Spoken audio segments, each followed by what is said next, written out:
Hello बच्चों, आज हम लोग सम विभव पृष्ठ यानी इक्विपोटेंशियल सरफेस क्या होता है उसे पढ़ेंगे और तीन आवेश के निकायों की वैद्युत स्थितिज ऊर्जा यानी इलेक्ट्रिक पोटेंशियल एनर्जी कैसे निकाली जाती है सीखेंगे।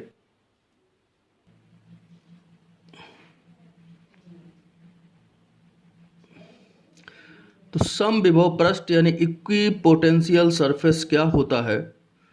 तो किसी वैद्युत क्षेत्र में खींचा गया वह पृष्ठ जिस पर स्थित सभी बिंदुओं पर वैद्युत विभव बराबर हो या समान हो, सम विभव पृष्ठ कहलाता है। जैसा कि इसका नाम बता रहा है, सम विभव यानी समान विभव। तो ऐसा पृष्ठ जिसके प्रत्येक बिंदु पर विभव समान हो, सम विभव पृष्ठ कहलाता है। मान लिया ये प्लस क्यू चार्ज है, तो हम देखेंगे इससे आर दूरी पर ये जो सरफेस बन रहा है, ये यहाँ पर विभव समान होगा, क्योंकि एक ही फार्मूला लगता है V बराबर 1/4 पाई एप्सिलॉन नॉट Q/R। तो ये जो गोलाकार जो पृष्ठ बन रहा है ये कहलाएगा सम विभव पृष्ठ, क्योंकि इस पृष्ठ के प्रत्येक बिंदु पर विभव समान होगा। अब हम इसके गुण के बारे में पढ़ेंगे। तो सम विभव पृष्ठ पर दो बिंदुओं के बीच विभवांतर शून्य होगा, क्योंकि मान लिया एक बिंदु ये लेते हैं, एक बिंदु ये लेते हैं, चूंकि विभव समान है तो जब हम घटाएंगे तो विभवांतर जीरो आएगा, यानी डेल्टा V बराबर जीरो। अतः इस पृष्ठ पर दो बिंदुओं के बीच किसी आवेश Q को ले जाने में किया गया कार्य W बराबर हो जाएगा Q इंटू डेल्टा V।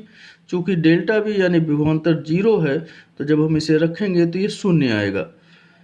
दूसरा, वैद्युत बल रेखाएं इस पृष्ठ के लंबवत होती हैं, क्योंकि हम देखते हैं कि वैद्युत बल रेखाएं ऐसे करके निकलती हैं और ये त्रिज्या का काम करती हैं, और त्रिज्या हमेशा पृष्ठ के लंबवत होती है। अतः वैद्युत बल रेखाएं इस पृष्ठ के लंबवत होती हैं। अब हम लोग देखेंगे कि तीन आवेशों के निकाय की स्थितिज ऊर्जा कैसे निकालेंगे। मान लिया ये एक तीन आवेशों का निकाय है और यहाँ पर A पर Q1, B पर Q2 और C पर -Q3 रखा हुआ है। तो कैसे हम इस पूरे निकाय का के युग्म का हम कैसे वैद्युत स्थितिज ऊर्जा निकालेंगे? तो हम लोग ये जानते हैं कि दो आवेशों के युग्म की वैद्युत स्थितिज ऊर्जा का व्यंजक हम लोगों ने पढ़ा है U बराबर 1/4 pi epsilon not Q1 Q2/R। यहाँ पर अगर हम देखेंगे तो तीन युग्म बनेंगे, एक Q1 Q2, मान लिया इसकी स्थितिज ऊर्जा U12 है। इसी प्रकार Q2 Q3, इसकी स्थितिज ऊर्जा U23 है, और Q3 Q1, इसकी स्थितिज ऊर्जा U13 है। तो तीनों आवेशों के निकाय की कुल स्थितिज ऊर्जा हो जाएगी U बराबर U12 plus U23 plus U13, क्योंकि यहाँ पर हम देखेंगे तीन पेयर बनेंगे। तो जब हम फार्मूला रखते हैं तो 1/4 पाई एप्सिलॉन नॉट कॉमन हो जाएगा, तो ये हो जाएगा U12 का Q1 Q2/R12 प्लस Q2, चूँकि स्थितिज ऊर्जा एक अदिश राशि है इसलिए Q का मान हम उचित चिन्ह के साथ रखेंगे, इसलिए प्लस के साथ प्लस और माइनस के साथ माइनस।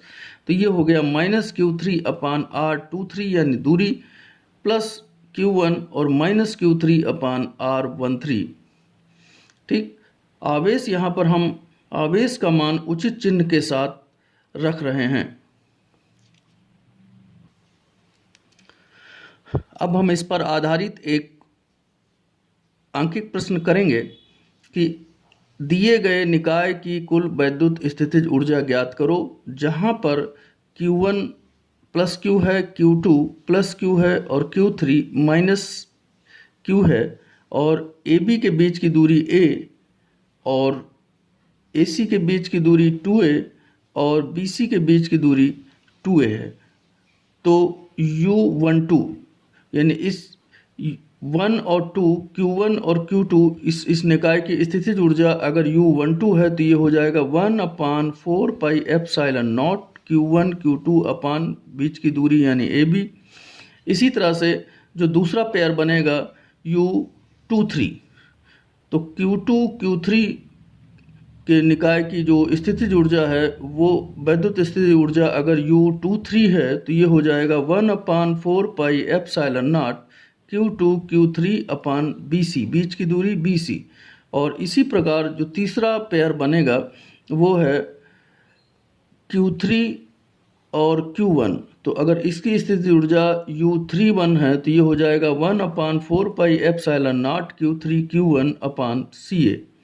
तो कुल वैद्युत स्थिति ऊर्जा हो जाएगी निकाय की U बराबर U12 plus U23 plus U31।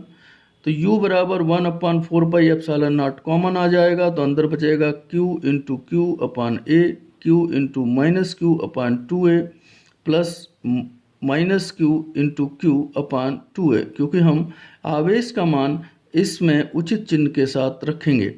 तो ये हो जाएगा 1/4πε0 Q इंटू Q यानी Q square upon A, Q into Q यानी minus Q square upon 2A और माइनस Q इंटू Q यानी minus Q square upon 2A। तो ये हो जाएगा 1/4πε0। जब हम इसका एलसीएम लेंगे लासापा तो ये आ जाएगा 2A। तो ये हो जाएगा 2Q square minus Q square minus Q square और ये आंसर आ जाएगा 0, यानी इस पूरे निकाय की वैद्युत स्थिति ऊर्जा शून्य होगी।